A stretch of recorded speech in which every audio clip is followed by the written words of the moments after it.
What if we fed our hair with the same nourishing ingredients that we feed our bodies? I've been using clean, simple, kitchen-crafted recipes from Hair Food, and I've seen amazing results. Did I mention the scents? Coconut milk, chai spice, tea tree, lavender water, they all smell so good. Every Hair Food product is free of sulfates, parabens, dyes, and mineral oils. So if you're looking to nourish your hair, like really nourish it, try Hair Food. Look for it at Amazon, Walmart, and Target.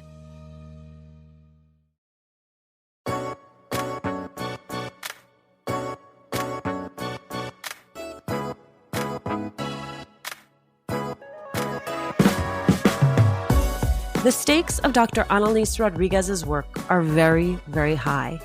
As the assistant professor of neurosurgery and director of neurosurgical oncology at the University of Arkansas for Medical Sciences, Dr. Rodriguez specializes in the surgical treatment of brain tumors and runs an independent research lab. And so I wondered, when what you do is a matter of life and death, how do you build trust? How do you stay focused? How do you lead? And what do you learn when your work brings you face to face every day with life's biggest questions?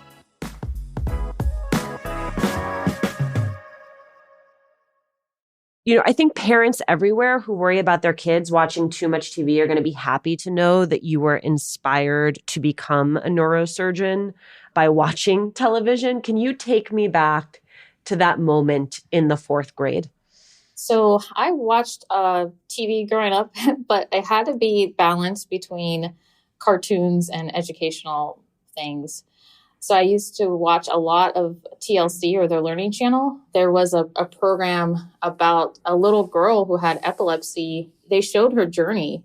Eventually, she ended up requiring a massive brain surgery to stop her seizures. And then they showed after how she recovered and she was able to interact and be a normal child. And I just remember thinking, that's amazing. Like, what type of doctor does that? I just remember that spark and telling my mom, like, what type of doctor is that? That's what I'm going to do. And did your parents feed that spark? Yes. So through various things, I always really liked math and science. So in elementary school, I actually went to science camp during the summer, which sounds kind of strange, but there was a free course given at our community college, and it was actually for 6th graders. But my mom wrote them a letter saying, I really love science and she would love to be in it. And so it was the summer after 4th grade, I got to go to a community college campus and learn how to use a microscope. We did like an acid-base reaction. And then I always got science-oriented toys and books. As soon as I said, this is what I'm going to do, I was definitely encouraged. Yeah, you and I would have been fast friends when we were little, going to science camp in the middle of summer. Yeah. Your path, at least on paper, seems very direct. You went to New College of Florida, majored in chemistry, then the National Institute of Health sponsored medical scientist training program at Case Western Reserve University. You get your MD and PhD there. You completed your neurosurgical residency at Wake Forest, your neurosurgical oncology fellowship at City of Hope National Medical Center.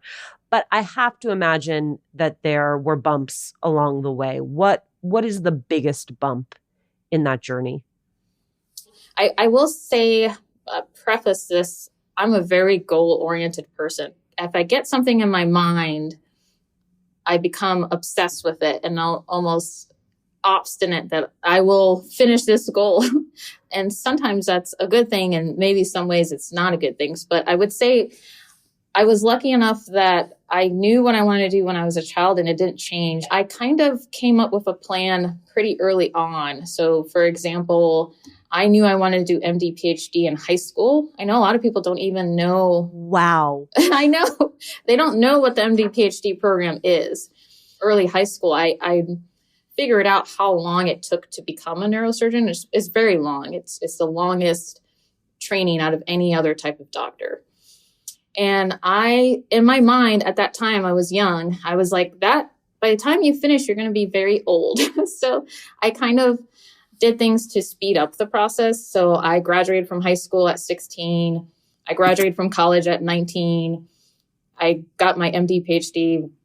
By the time I was 25, I had both degrees. So I kind of have a very different perspective in terms of just being so fixated on a goal.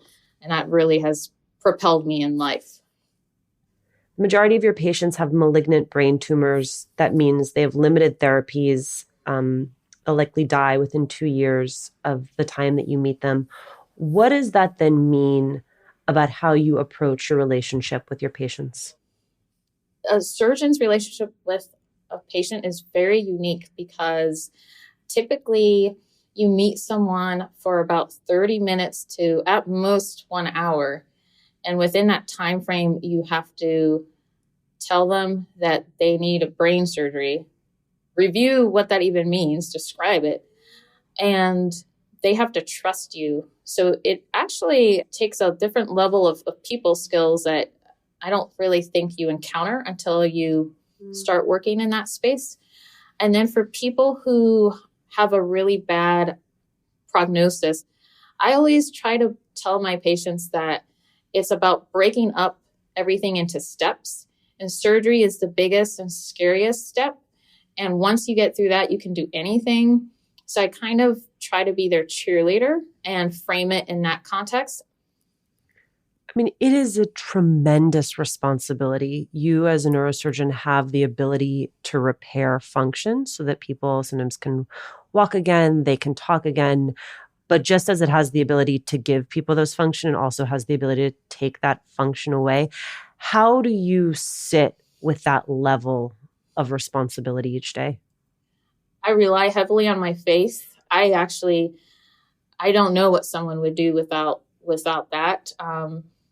But I would say that I am human. And so sometimes when you have a poor outcome, it almost makes you think like, why am I in this field? Like why would I choose to do this? But in the end, the good outweighs the bad. So even though it is human nature, even in neurosurgery or just in life, to remember the bad things, and those things kind of stand out to you more, and maybe because of the hormones and other things that are released when you have a bad experience. But you just have to take the whole picture into account. And so thankfully, the good outweighs the bad, because otherwise this job, I don't think anyone could do it if that wasn't the case. You grew up Catholic. Has your relationship to your faith changed as a product of this work?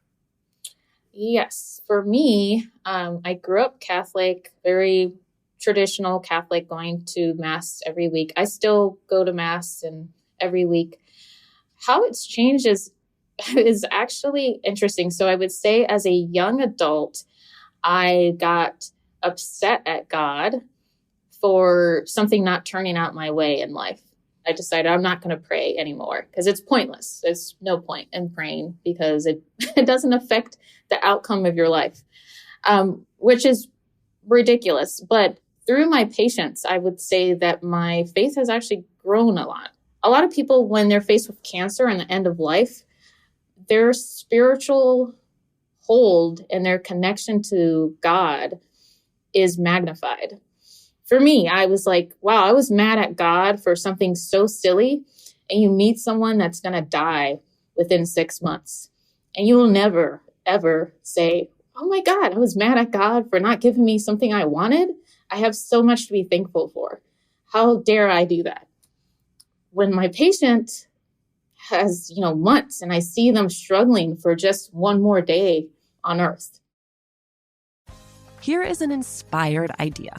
What if we fed our hair with the same nourishing ingredients that we feed our bodies? I've been using clean, simple, kitchen-crafted recipes from Hair Food, and I have seen amazing results. Whatever hair texture or hair type you have, your hair will feel well-fed from these superfood ingredients packed into every bottle of Hair Food. I've tried a few of their products. I really like the apple cider vinegar hair rinse, great for those days when your hair needs a total refresh. Also really like the yummy turmeric almond oil detangling milk, takes out those sort of stubborn knots, makes your hair feel really silky and smooth, and they all smell so good. Every Hair Food product is free of sulfates, parabens, dyes, and mineral oils because your hair doesn't want to be eating that. So if you're looking to nourish your hair, like really nourish it, you got to try Hair Food. Look for it at Amazon, Walmart, and Target.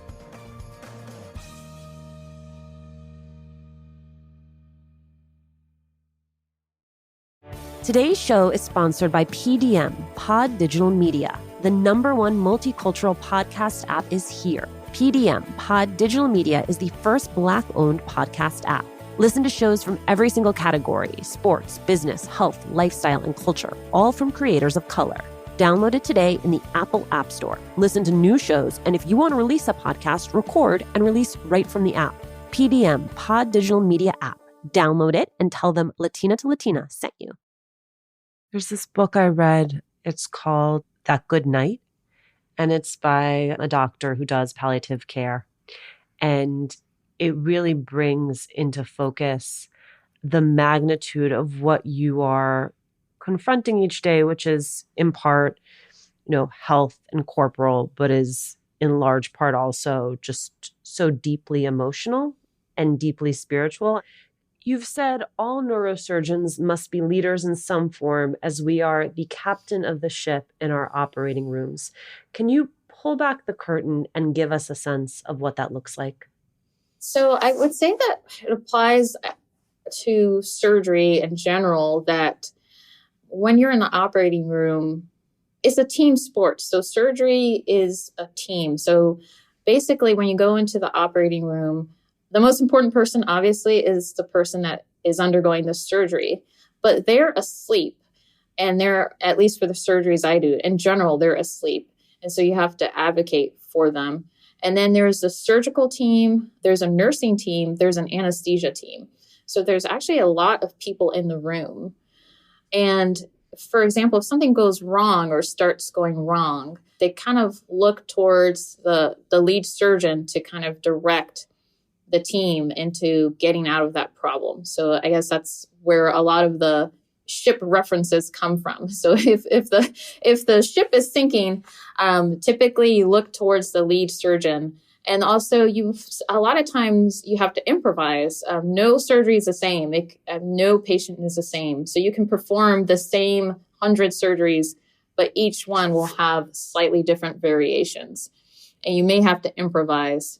And I think that that's what you're trained to do, is to become, the leader and to help make sure that the surgery is successful.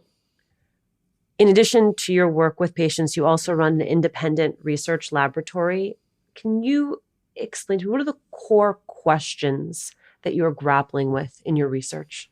Typically, a person comes in with a certain type of tumor, and we follow a process of how they're treated for that tumor with certain surgery, certain medicine, radiation.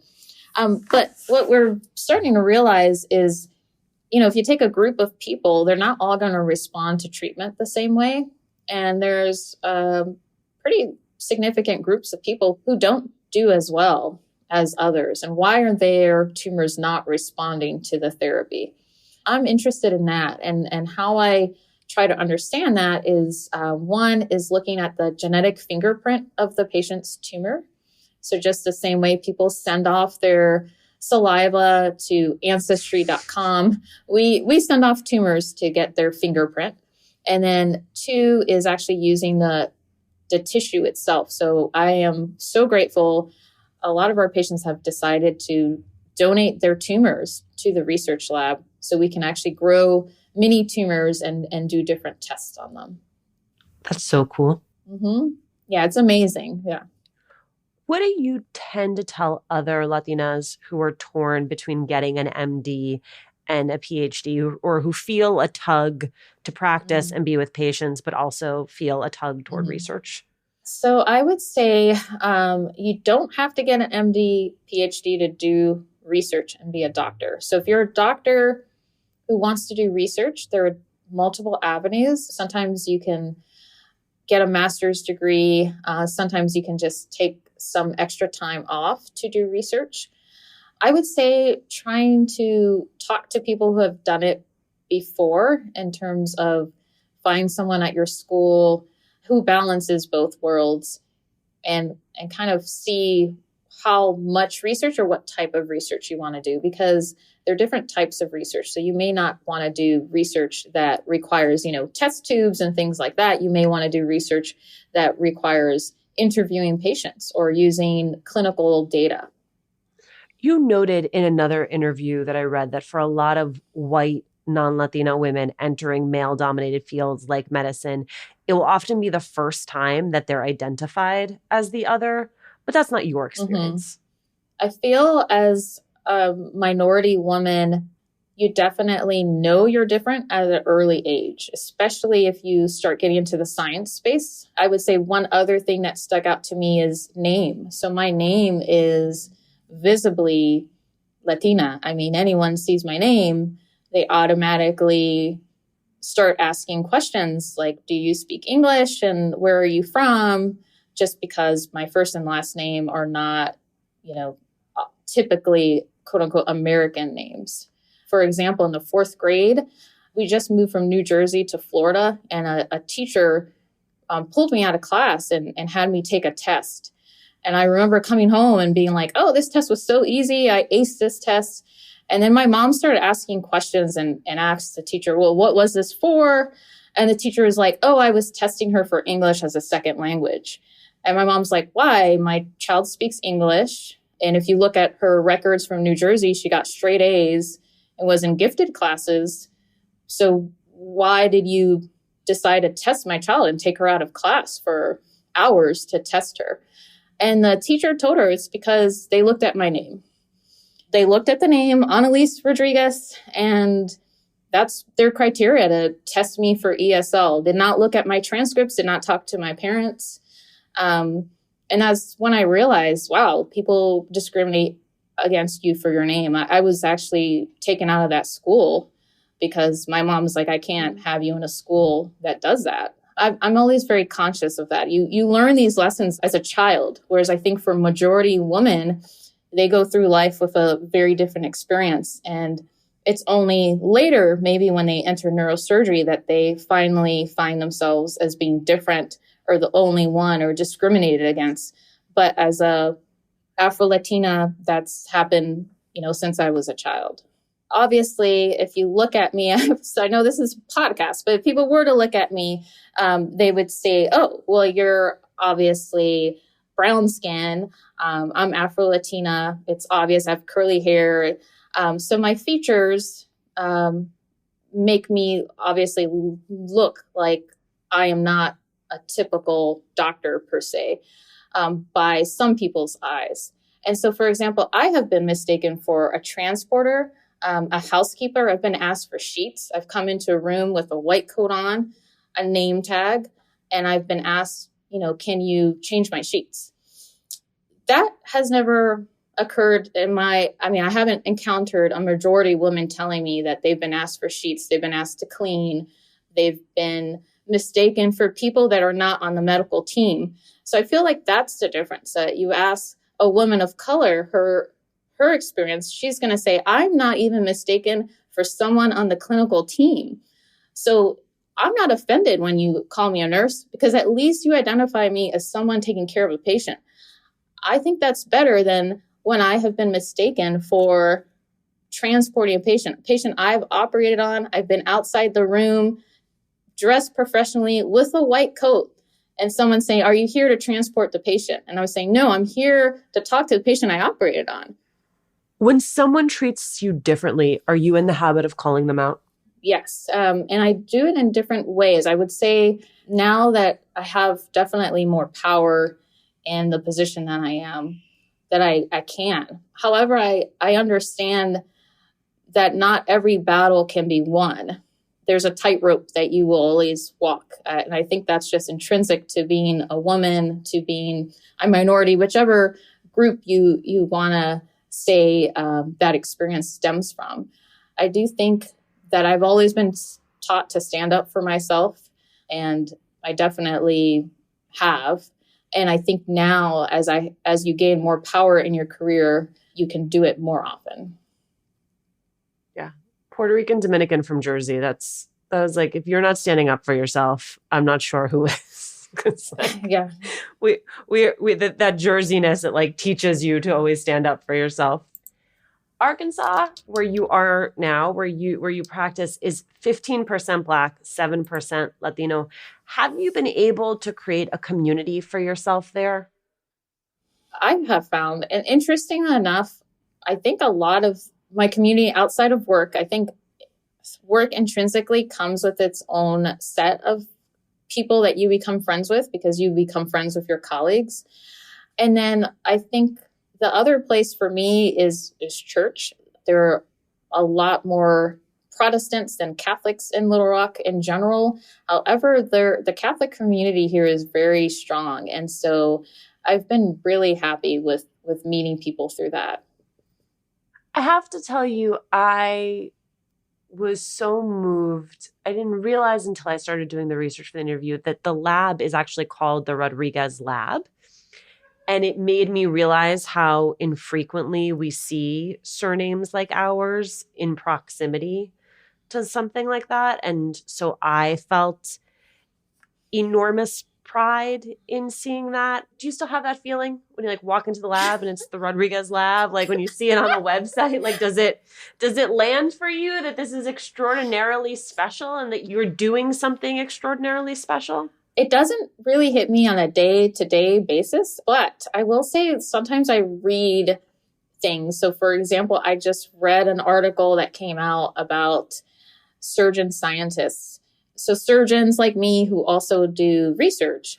And they said that 0 Black women, 0 Latina women have ever obtained a certain level of grant, which is a type of research fund that you get from a government agency. And just seeing that graph really made me be like, oh my God, 0. And a lot more numbers are coming out. Like recently they said of all the medical school faculty, less than 5% are Black or Latino. If you combine Blacks and you combine Latinos together, we don't even make up 5% of the medical school faculty.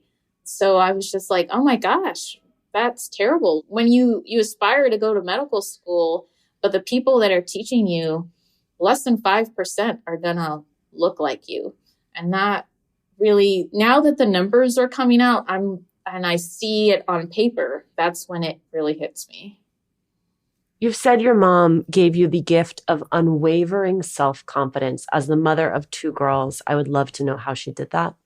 Yes, that's a very good question. So I would say that whenever I felt like I wasn't going to make it, and those were times like I know I have talked about the things I've achieved, and it sounds almost like a dream, but I definitely have had to work really, really hard, and I have thought that I would fail. I still think that. Like people will say, you've accomplished so much in your life. And I'm like, no, I still think I can still fail in some way.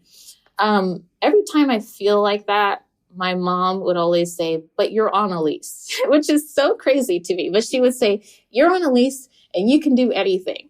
She's told me that since I was a very small child. And then for some reason, that mantra really sticks. So when I get against the wall and I'm like, I can't do it, I'm going to fail, I'm not going to be capable, I always think, no, you can, because you're on a lease or whatever your name is. If you just believe, you have the strength inside, it's in there. You just got to pull it out and you can do anything.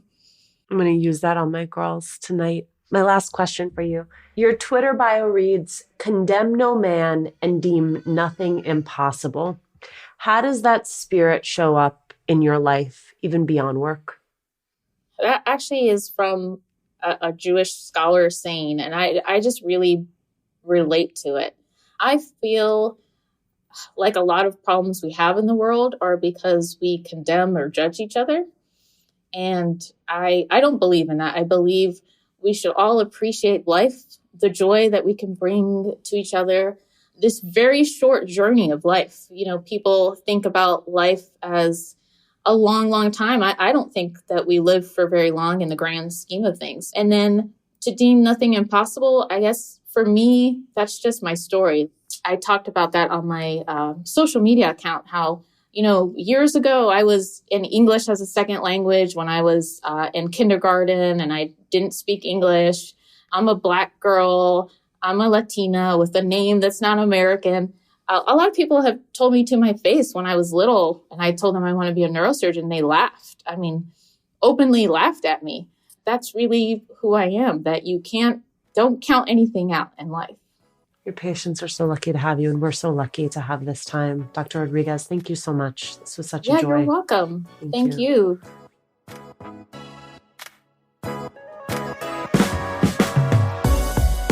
Thank you for joining us. Latina to Latina is executive produced and owned by Juleka Lantigua Williams and me, Alicia Menendez. Paulina Velasco is our senior producer. Our lead producer is Cedric Wilson. Kojin Tashiro is our associate sound designer. Manuel Bedoya is our social media editor and ad ops lead. We love hearing from you when you email us at hola@latinatolatina.com, when you slide into our DMs on Instagram, when you tweet at us at Latina to Latina. Remember to subscribe, follow us on Radio Public, Apple Podcasts, Google Podcasts, wherever you're listening. And please, I know I ask this all the time, but do leave a review. It is one of the fastest, easiest ways to help us grow.